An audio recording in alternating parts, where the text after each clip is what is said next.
Africa, Asia, and Latin America, trade unions fought for independence, including here. The freedom that Mudavadi enjoys was fought by labor leaders. When all political leaders were in detention, he must go and read the history. He must go and read the works of Mackenzie. He must go and read the works of the late Tom Mboya. He must go and read the works of Agreminya. And those Kenyan workers listening to Mudavadi yesterday waited in an earnest to hear about how he will be able. He was talking about economy. Economy has some parts. Even his friend, William Samoei Ruto, says he has a bottom-up system of growing economy. What was Mudavadi's? Mudavadi said, oh, money in the pocket. How does money jump into your pocket without having an idea as to how you can put some mechanism in place to spur economic growth and hence create employment and reduce unemployed youths? Nobody listened to him. He didn't talk about improving terms and conditions of workers in Kenya apart from lamenting Francis Atwoli. I have put labor movement on the continent of Africa together. We are running trade unions in Kenya professionally. We don't agitate for workers' rights. We negotiate for workers' rights. Somebody should tell Mudavadi, we negotiate for workers' rights. We don't agitate for workers' rights. Somebody should tell him.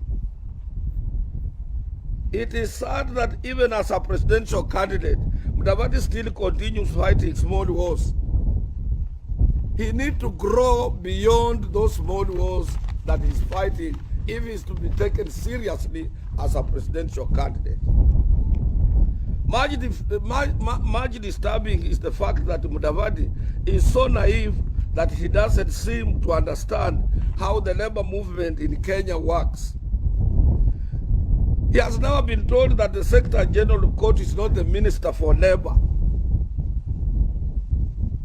or the Minister for Treasury, who can be, and he blames me for the performance of the two ministries of Finance and Labor as if I was in charge. Our labor movement, he should be able to know that is free and independent. We are not a department of any ministry within the government. Unfortunately, it's not an inflation rate and consumer price index. Those are mirage in his ears, because what he sees in his eyes are beacons of land and what he's supposed to do when he's doing survey.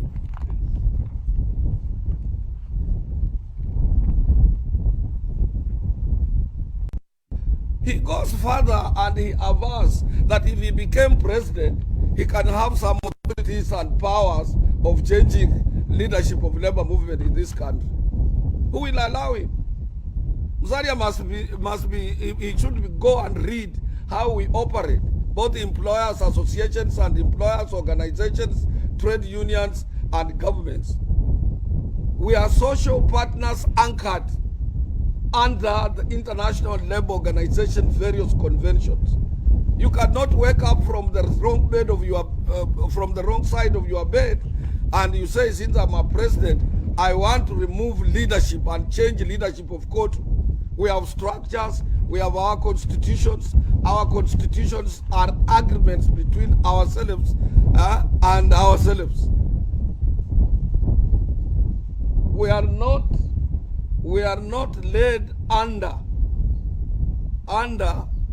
a code of conduct of government or any code from any ministry. So he's a daydreamer and he requires a lot of lecturing. Considering go to Kenya, our influence and what we have, you cannot compare to the influence his party ANC has. We in Kenya, we are between 4 and 5 million members. His ANC party has not even 100 members. Those people you see are NDC, and I want to thank them, because when they heard Mudavadi attacking me, and immediately when Samuel Ruto entered his NDC, most of them threw away those capes of NDC from their hearts, and they were illusioned and they were unhappy. And I'm happy some went home without picking the 5,000 allowance he had earmarked to give them, because they knew that was not his money. I want to salute them. I want to salute those delegates who refused to take 5,000 shillings that had been donated and brought to them by William Samoei Ruto through ANC Musalia Mudavadi's kiosk.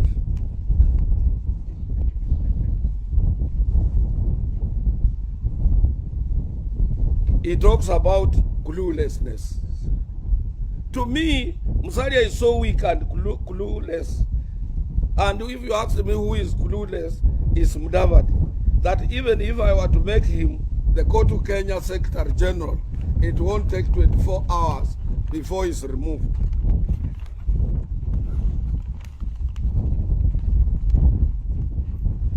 He talks about trust. He talks about trust. He talks of politics of betrayal, politics of deceit. He talks of betrayal and deceit. But Kenyans were treated to an Oscar-winning show yesterday when Mudavadi invited Ruto to his NDC without the knowledge of his Oka friends. Gideon was not aware. Kalonzo Musyoka was not aware. Only Salat I had alerted that William Samoei Ruto will be attending. Salat, the Secretary General of KANU, did not attend. So who should be trusted? Is it Raila Amolo Odinga? Is it Uhuru Kenyatta? Or Musalia Mudavadi? Or Francis Atwoli? Because if you have your colleagues and you have invited somebody they are not comfortable, you want them in advance. You tell them, please, gentlemen, we have been moving together. He fails to go and attend the Naivasha meeting secretly. That day he goes to Karen. He drinks up to 2 a.m. in William Samoei's house. He doesn't pick a telephone and tell Kalonzo Musyoka, don't come to my NDC. He doesn't pick a call and call Gideon Moyo and tell him, don't come to my NDC. Who can be trusted? Tell me. I'm surprised. And when you hear him yesterday, for those who listened to him, rolling out a program of their campaign, you ask yourselves, will the two, and I said it about a month ago, I was here in Mombasa when I said, the two Luias, watabaki kwa mataa. That is Wetangula Moses and Wycliffe Musalia Mudavadi. Where are they now on the picture? If they will be attending Ruto's UDA meetings, whom will be they campaigning for? Ask yourself, this is a simple question. You don't need to read any political science and see how stupid these two gentlemen are. And I don't think I've been checking closely. These are not lawyers. Lawyers don't behave like that. These people might have been imported from somewhere else. Check. And I want people to check, to carry out due diligence on these two people. I can't imagine. We are the second largest community in the Republic of Kenya. We need an uncompromising leader. Lawyers need an uncompromising leader. A year ago I said, these two parties must be collapsed. If they are serious, ANC and Ford Kenya, come up with one party for the Western Kenya people.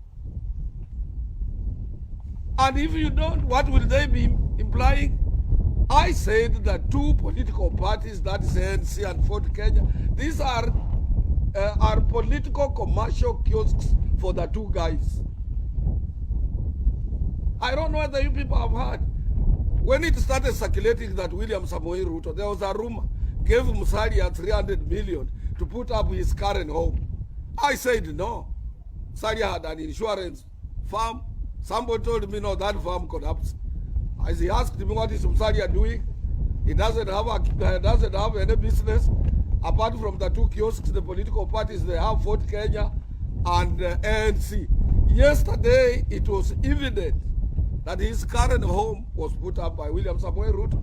His NDC, William Samoei Ruto, contributed 27 million Kenya shillings. That's why I'm asking, where are lawyers going to tap a credible and compromising leader in the two? And I want to tell Kenyans here now that anybody who will be associated as an elder from Western, anybody who will be associated with either Wetangula or Musalia Mudavadi in Western, that person will suffer a serious defeat if he would be a candidate. Because Musalia and Moses Wetangula with William Samoei Ruto in Western Kenya will be considered as a person who has contracted a disease known in West Africa as Ebola. Yeah? You will be acquiring a political Ebola from Musalia or from Wetangula. And you know Ebola has no medicine. So those are some of the few words I wanted to say. And I want to assure Kenyans that Wycliffe Musalia Mudavadi's speech has no effect on Kenya's labor movement. He has no history. Musalia Mudavadi's speech, when I assisted him to ascend to the Luhya spokesperson, I was a good boy, court was a firebrand.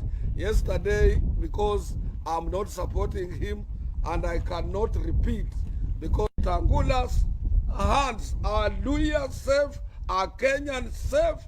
The answer, even if you go to west, east, and north, the answer is no. We are not safe in the hands of those unscrupulous political conmen in our Republic of Kenya.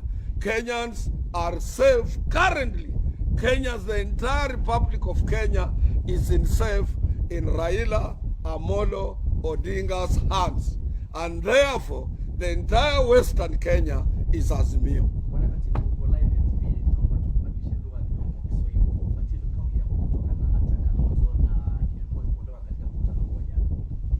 Hii haikuwa mambo ya accident.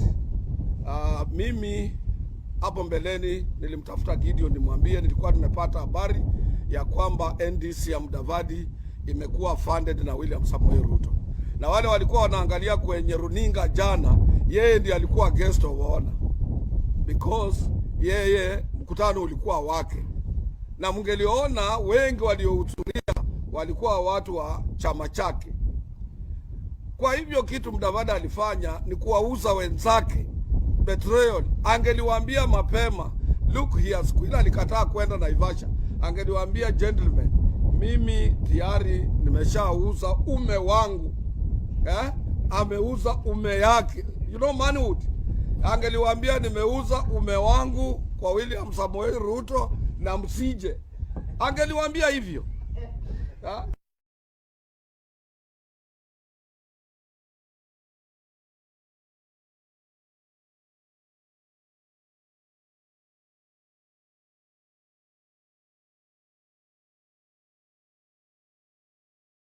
Oka dini kila kitu. Yeye alifikiria namna gani usiku? Wakati yeye anasema Raila hataki, Azimio is not option. Uhuru is not option. I hate politics of betrayal. Yeye anaenda kulala kwa kitanda yake. Conscience ya Mudavadi iko wapi? Wakati alipokuwa ameuza ume wake kwa William Samoei Ruto. Hata ukiona hiyo ni ume, wewe niambie wakati wanapoenda round. Tangu jana kila mtu anasema ni presidential candidate. Jiulize kwa hao watu watatu, wanawake ama mwanamke ni nani?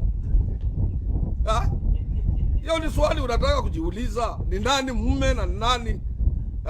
And that is why Ruto was sitting pretty quiet. Anajua I have married the two sisters. Hakuna mtu atakao ardhi. Mtetemeko wa ardhi ulikuwa wawili, Waluhya wawili wanaume kuolewa na mwanaume mmoja.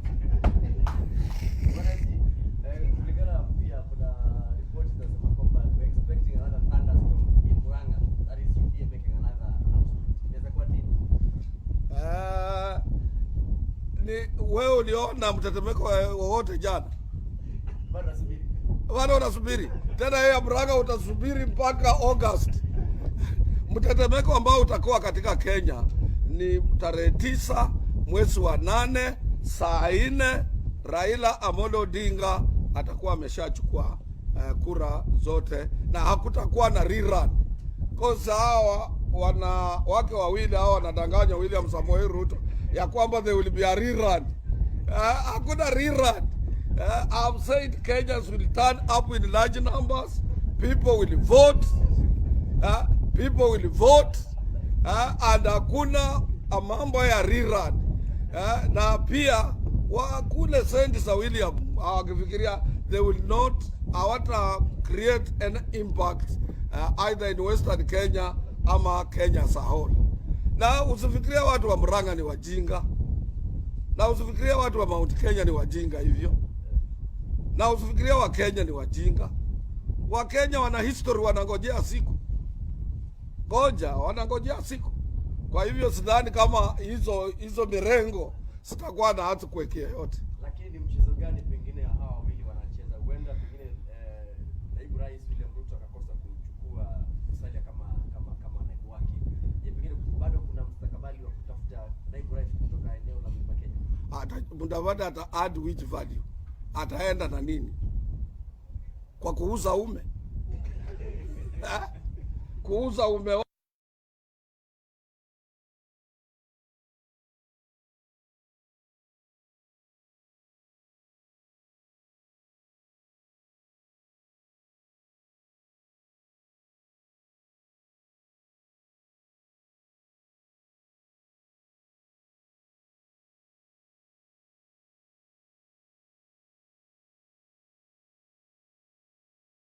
It's a big shame ya kwamba if we can trust our leadership in such hands. Yeye yuko free kuchukua kutoka Mount Kenya, hakuna shida. Kwa ajili alianza na hao mapema, amewapromise na hawezi kuwaachia kwa njia. Na hao wote ambao yeye amepromise, vile unavyojua, wengi wanamfuata kutoka Mlima Kenya, haswa wabunge ni wale hawana historia ya Mlima Kenya. Wale watu ambao wana historia ya Mlima Kenya hawaongei. Lakini ikiwa hivyo akachukua naibu kutoka Mount Kenya na Musalia hatimaye itakuwa vipi pia kuangalia siasa? Mimi nimekuambia hawa wameuza ume. Mwanamke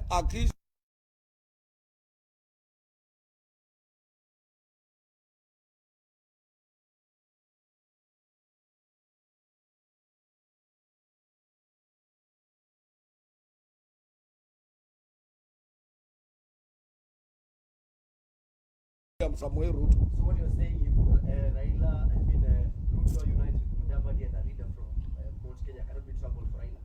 How? What, wewe uliona Buhungu tu? And Musalia didn't attend? Uliona? 10,000 people walizuiwa nje kwa ajili ya stampede. Western Kenya tumemaliza hiyo maneno. Currently Raila controls Busia 100%, you know that. So all Busia is ODM. All governors in Western Province no ODM, apart from Wangamati, who is also in the new DAP party, and Asmio, and Haemba, who is retiring in Trans Nzoia. Aluhya ended outside Western. Musalia hata governor yake anaitwa Otichiro, engineer, scientist Otichiro, who is ODM. And this time it will be more worse, even because hata MCA yake atakuwa mtu wa Azimio. Can take it to the bank. MCA wa Musalia Sabatia atakuwa mtu wa ODM ama mtu wa Azimio. Ama ni aje? Take it to the bank. Governor wa Nyamira si amekimbia yeye. All sasa wale wajumbe walikuwa, mimi ndio nimemsaidia kupata hawa wajumbe, kuanzia kwa Savula, Aseka miradi, Omboko Miremba, Kaunya, Nabuli, 5 MPs. How state is he? What added value? Apart from kuuza umewaki, what added value? Na kioski yake. Umepata hiyo? Kama bado iko live, uliza swali.